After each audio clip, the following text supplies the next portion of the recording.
Բարև ձեզ։ Այսօր գտնվում եմ Տավուշի մարզի Հաղթանակ գյուղում, Շարոյանների հերոս ընտանիքում։ Ընտանիք, որ հայ ազգին տվել է երկու հերոսներ՝ Գարեգին Շարոյանը և նրա որդին՝ Վահագն Շարոյանը։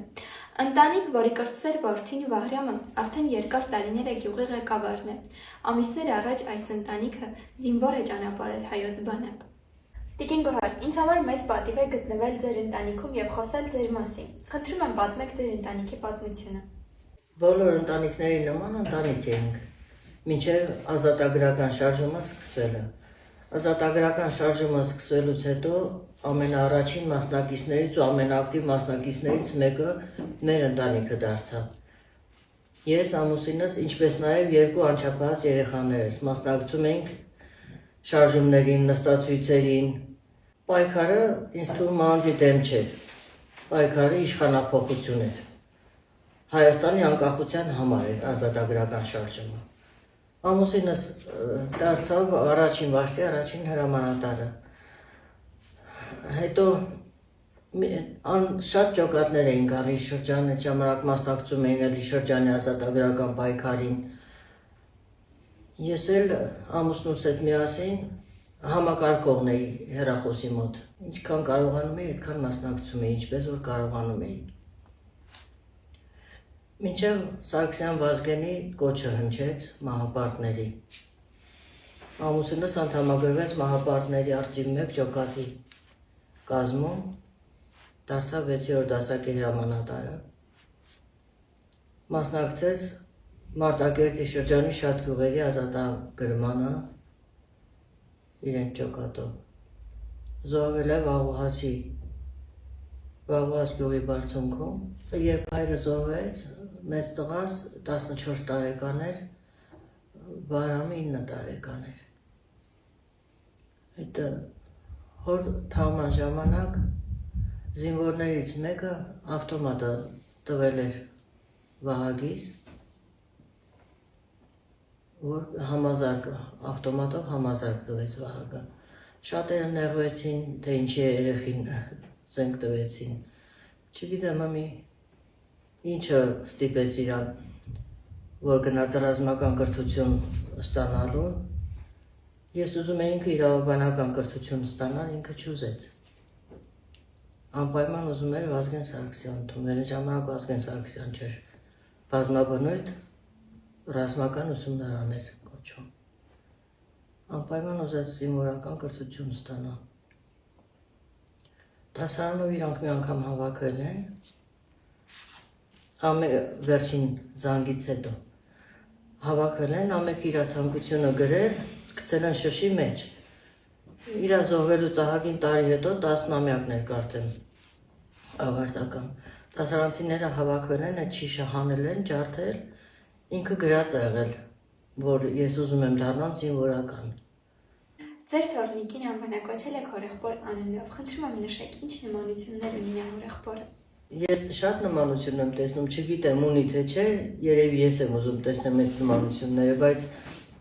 հորեղբայրը շատ բարի էր, ինքն էր շատ բարի։ Հորեղբայրը ազնիվ էր, ինքն էլ ունի շատ ազնիվ է հորեղբոր նման։ Չգիտեմ, շատ բան եմ տեսնում հորեղբոր նման, բայց ամենամեծ նմանությունը հորեղբորը, որ ոչ մի բան իրանից չենք իմանա։ Դրսում կատարվեց, ինչ իր հետ կատարվեց դրսում, մենք չենք իմանա։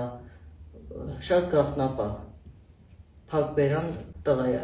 Որպես տատիկ, ինչ ապրումներ ունեիք ձեր թոռանը բանակ ճանապարհելիս։ Որոշել էի լաց չլնեմ, կարողացա լաց չլնեմ։ Բոլոր տատիկների նման ես էլ էի վախենում, հիմա էլ եմ վախենում, բայց խնդրում եմ Աստծուց, որ խաղաղություն լինի, մենակ իմ թոռնիկի համար չէ, բոլորի համար խաղաղություն լինի, որ ծառայեն վերադառնան, բոլորն էլ։ Պարոն Շարոյան, արդեն շատ երկար տարիներ է զբաղեցնում եք գյուղի ղեկավարի պաշտոնը, բացի այդ շատ երիտասարդ տարիքից ընտանիքի միակ տղամարդն եք և ամբողջ հոգսն ու պատասխանատվությունը ձեզ վրա է։ Ուզում եմ իմանալ, ինչպես եք կարողանում համատեղել այդ երկու անչափ բարդ և կարևոր գործերը։ Շնորհակալություն հարցի համար։ Ես այդ հարցի վերջի կետից կուզեմ խոսեմ։ Առաջին հերթին պատասխանատվություն բառից երևի թե սկսեմ։ Պատասխանատվությունը մեր ընտանիքում ձևավորվել է 30 տարի առաջ։ Խորհրդային տարիներից հետո, ինչպես մայրս նշեց իր խոսքի մեջ, այդ պատասխանատվությունով ես առաջնորդվեցի, այդ պատասխանատվությունը իմ մեջ ձևավորվեց նաև, ստանձնեցի այս պաշտոնը բնակավայրի ժողովրդի ցանկությամբ եւ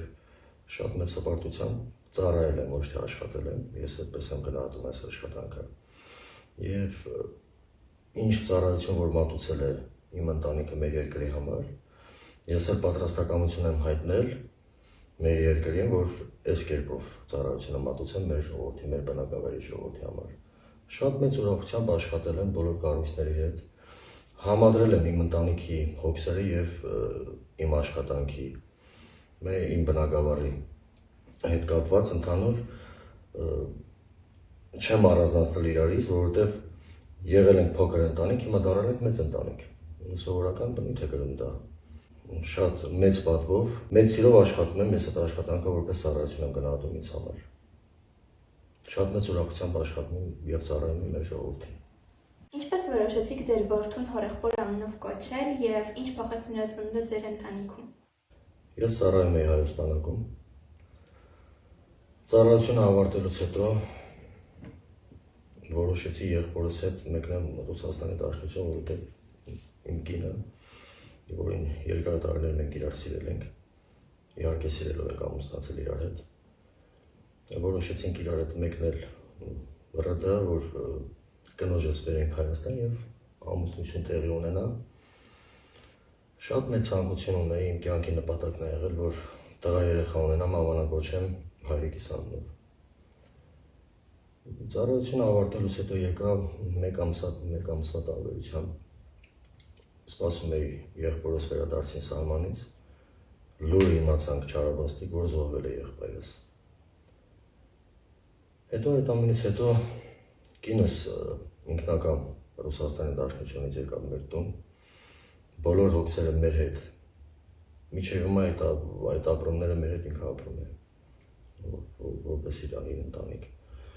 Եկավ Ռուսաստանի Դաշնությունից եւ ամբողջ հոգսը իմ մայրիկի հետ ստանձնեց նաեւ ինքը մեր ընտանիքին։ Եվ մեր ընտանիքում ծնվեց որդիս։ Որոշեցինք անվանակոչել եղբորս անունով, Վահագնի անունով։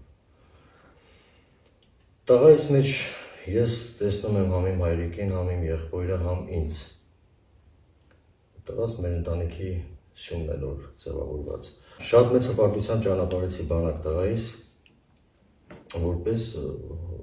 սովորական զինվոր, բոլոր զինվորներն ինձ համար հավասար են եղել բոլոր ժամանակներում։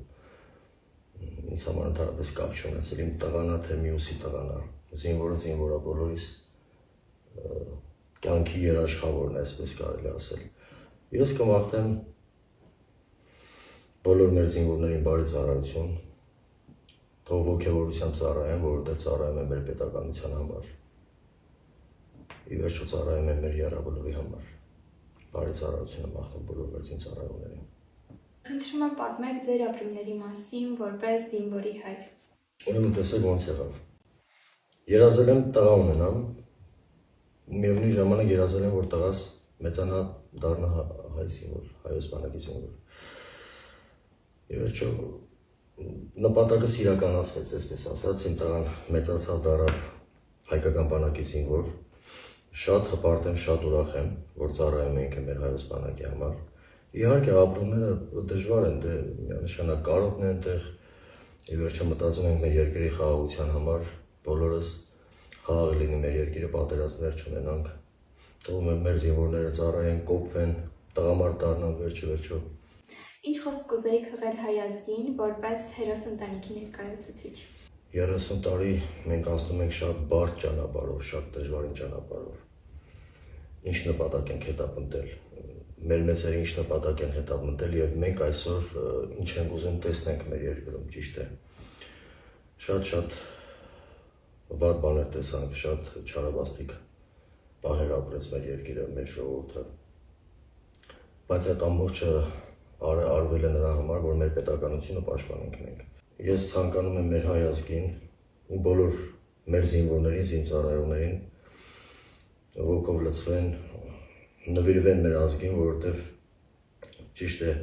այսօր երկիրը շատ ծանր վիճակի մեջ է գտնվում։ Ամբողջ երկրները, այսպես կարելի ասել, բայց մենք ինքներս պետք է մեզ հույս տանք եւ ապրենք մեր պետականությամբ եւ հանուն մեր եռաբլուրի մենք պետք է ամուր գտնվենք եւ առաջ շարժվել այս ոգով։ Այլ ընտրանք չկա, այսպես ասած, որովհետեւ մեր պետականությունը շատ թանկ է բոլորիս համար։ Հիմա զրուցենք ընտանիքի կրտսեր թորնուհու հետ, Վահագնի քրոջ հետ։ Շաքե, շատ ես կարոտում Վահագին։ Ես շատ եմ կարոտում Վահագին։ Ես ուզում եմ, որ Վահագը առողջ եւ ուրախ վերադառնա տուն։ Բոլոր զինվորները առողջ եւ ուրախ վերադառնան տուն։ Շաքե, իսկ ինչ կուզեիր ասել հիմա Վահագին։ Դու պապիկիս հպարտություն, հորեղբորը Սարևն ու լույս, տատիկի սրտի բալասան, աստված լինի քեզ պահապան, Հայաստանից խաղաղություն, զինվորներից վերադարձ տուն։